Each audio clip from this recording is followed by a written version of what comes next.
Today we're gonna film ourselves and make it cinematic. And don't worry, because this will work for any beginners and you can use any camera. But because I have the gear, we're gonna use the Sony FX30 with the Sigma 18-35 f1.8 and this travel tripod that I got from Elonzi. So what does it really mean to make things cinematic?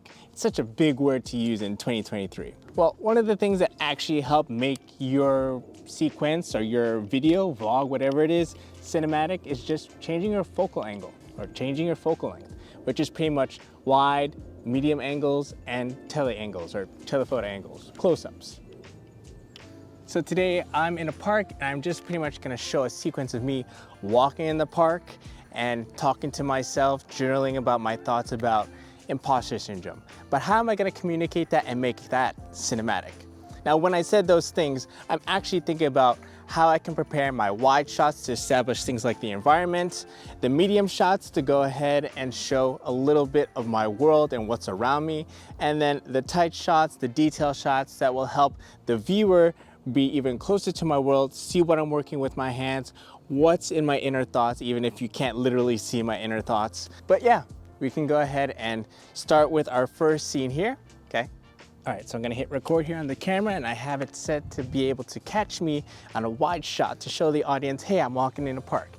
But we won't be able to see that unless we get that wide field of view. So I'm gonna go ahead and walk into frame here in my shot. You know, here I am, cool. Walking solo. And that's it. That's our first shot. You can actually see the park, or at least see the environment that I'm in. Now let's go ahead and switch it around and let's keep going and see what other shots we can get. Another element that's actually gonna help us make our video look cinematic is by using ND filters. And our friends at Freewell sent us some filters, or magnetic filters, to go ahead and make our cinematic vlog. So I'm gonna go ahead and attach this, and this is gonna help us to maintain the cinematic settings that we wanna apply. So this is actually a 2-in-1 filter, where the back portion here is a polarizing filter and the front is a neutral density filter. This is actually the cap, but the neutral density filter in the front acts as sunglasses for your camera lens, and the polarizer here removes all the reflections in your shot. So in combination of these two will give you a nice, excellent cinematic image without distractions. This particular filter system is magnetic. So not only can it go ahead and attach the front cover, but we could also go ahead and attach a glow mist filter. This in particular is 1/4, just like that. So with polarizing filters, it gives you different looks as you go ahead and spin the filter. So in this case, we can go ahead and spin it right or left until we get the look that we want. Okay, and actually I like it right there. I'm gonna go ahead and tighten these. I don't wanna unthread them all the way because it would be very unfortunate for me to lose it on the ground. Now I wanna go ahead and lock in our neutral density filter. So right here's the arrow, and I might need to go down a little bit, maybe at 4, and that looks pretty good. And then this glow mist filter will help bloom our highlights a bit. Just take off the edge of the sharpness and such from our image, which will give it a more nostalgic feeling. All right, so we got our wide shot of me walking. We got a side angle of that as well. But now I wanna have a wide shot of me going in a particular direction. So I'm actually gonna go ahead and set this down here. And I kinda like that hero shot. So I like where the camera is from the lower ground and pointing up. So I'm gonna go ahead and frame it here in a way that looks up a little bit. Bring down my variable ND. Okay, that's good. All right. Nail down that focus real quick. Oh, put it in autofocus, see how that goes. At the same time, I like this right here where we have this kind of symmetrical leading lines situation going on, which will help build some focus towards your subject, which will be me in the center. Okay, so I hit record. Now all I have to do is just pretty much walk in the center. I know I was keeping my hands in my pockets, so another thing to keep in mind is when you're filming these kinds of sequences, remember what you were doing in the frame before. If your hand was in your pocket, leave it in. If it wasn't, of course, leave it out. All right, 2 angles down. Now let's go ahead and bring a different kind of angle here, and we're gonna actually use our tripod to bring this closer to my face so I can get more of the feeling that, oh, this guy's actually thinking about something, something is on his mind. So to help capture that, I'm gonna go ahead and kind of get like an almost POV kind of close up. So in this case, I kind of gotta, you can do a selfie stick kind of pose.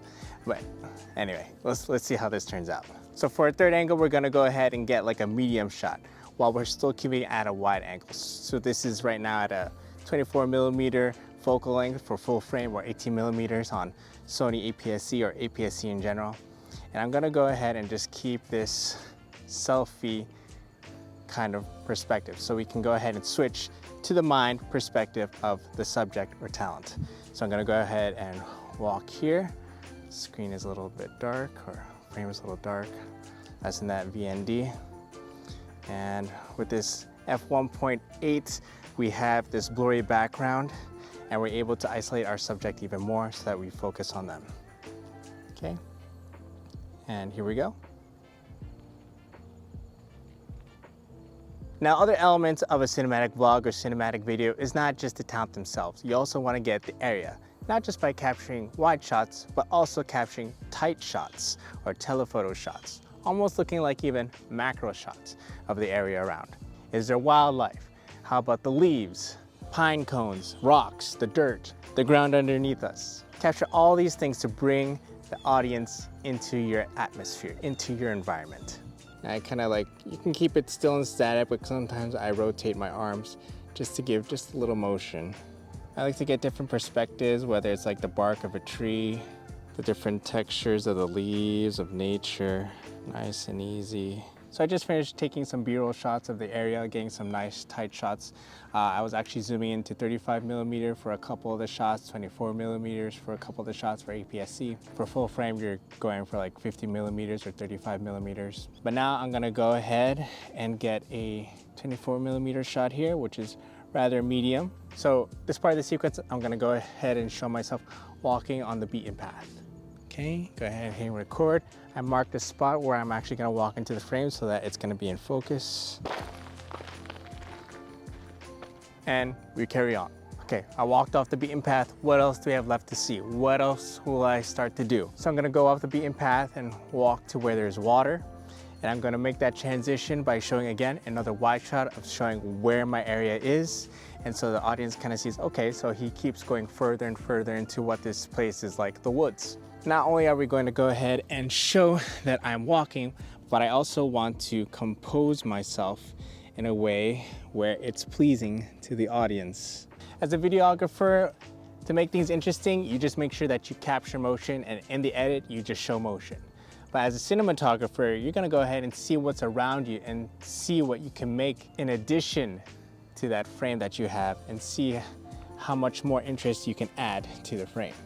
So here I see that we have like a bush here going on, and I'm gonna go ahead and position my camera to include these things in frame. Now it seems kind of counterintuitive to go ahead and put things in my frame as if blocking the camera lens, but actually this will help create what they call depth. I'm gonna sandwich myself in between this bush and the background. So I'm actually gonna walk into frame, and that will go ahead and draw the audience into the frame without being bored that, oh, it's just an open space. So I'm gonna go ahead and walk into frame and hope that the autofocus of my camera, which is very good, sticks on me.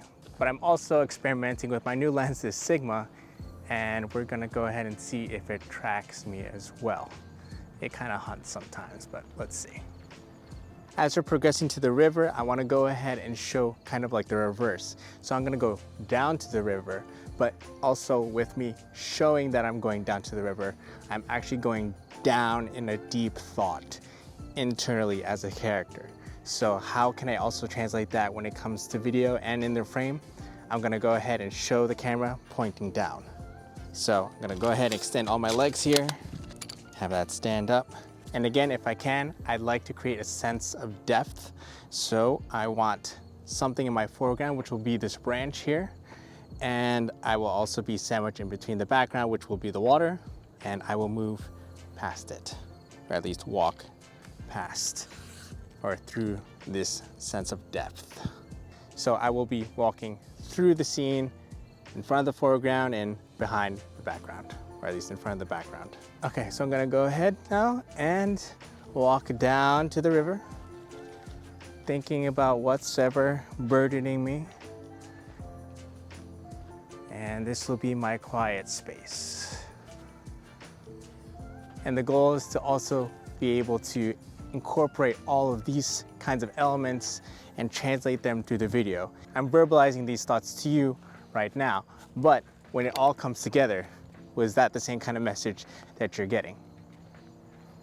Right now I am composing this shot here to go ahead and feel like, again, looking down at my thoughts, looking down at myself, and in this kind of secluded place where there's nobody around and there's a negative space here, which will be the water. Minimalism, isolation, all seen through the negative space of the water. And deep breath, which you can find, which you can feel, which you can see, all in body language. Again, let's kind of pull into the scene. Where did Mike arrive? What kind of things is he seeing? So I'm gonna go ahead and take my camera off the tripod. Okay, so I'm gonna go ahead and just capture what I see through my eyes. So I'm gonna go ahead and capture like a wide shot here of what's in front of me, right? Just kind of looking into nothingness. Okay, now I wanna capture a couple of these leaves here. Feel the stillness of nature. How about some leaves out there on the water? The stillness, yet the smoothness of everything moving around me. Okay, different angle here of the leaves. Just floating, moving. Okay, this might be a little risky for me because this is the first time I'll be doing this. Is putting my camera's tripod in the water. In a hero shot, but isolated with a wide shot. All right, we want to get that nice low to high perspective, but get the feel of isolation with the big frame and the small person. Okay, so kind of have myself framed in the center. I could also have myself framed on the lower portion, looking down, looking all around, looking left to right, sitting on my thoughts. You'll also notice in the frame that there is blooming of the highlights here. This is what it's like with the filter, and this is what it's like without. So there should be less blooming, the contrast of the highlights, the white, the bright parts of the image versus the dark. And now if we go ahead and put on the filter, now things should bloom a little bit. The edges should be less defined as where the bright starts and where the dark parts of the image are meeting it.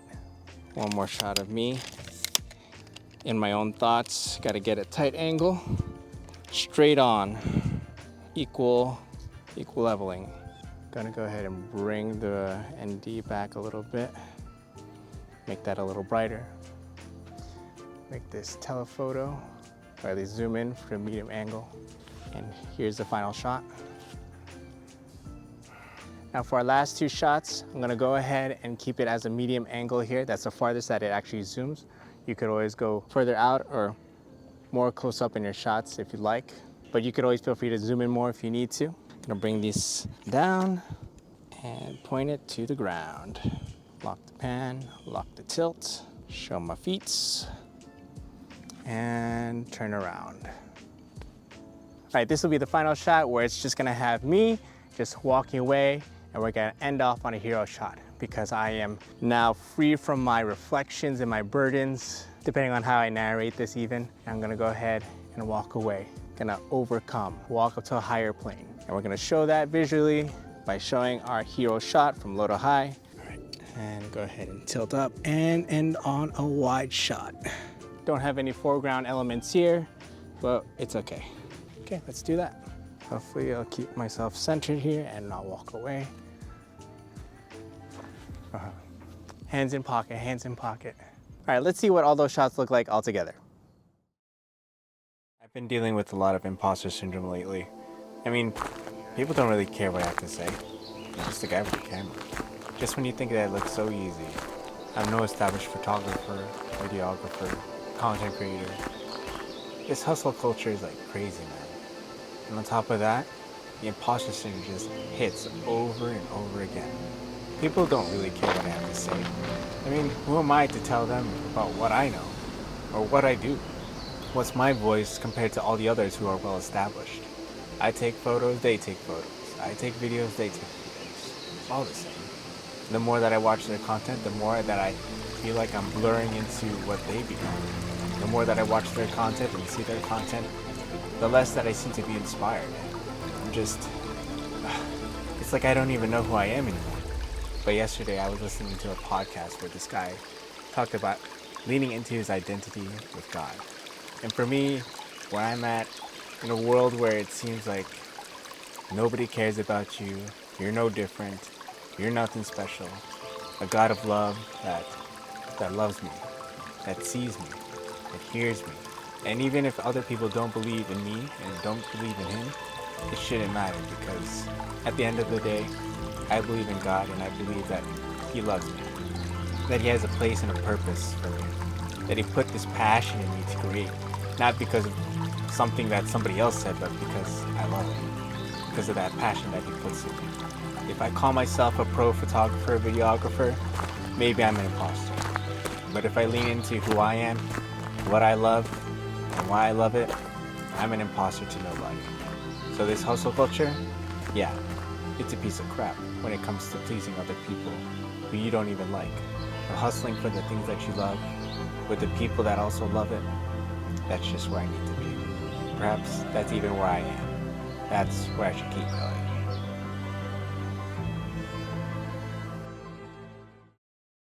So when you add all these elements together, your wide shots, your medium shots, your close-up shots, and also incorporating composition, you can go ahead and clearly tell your story just with visuals alone.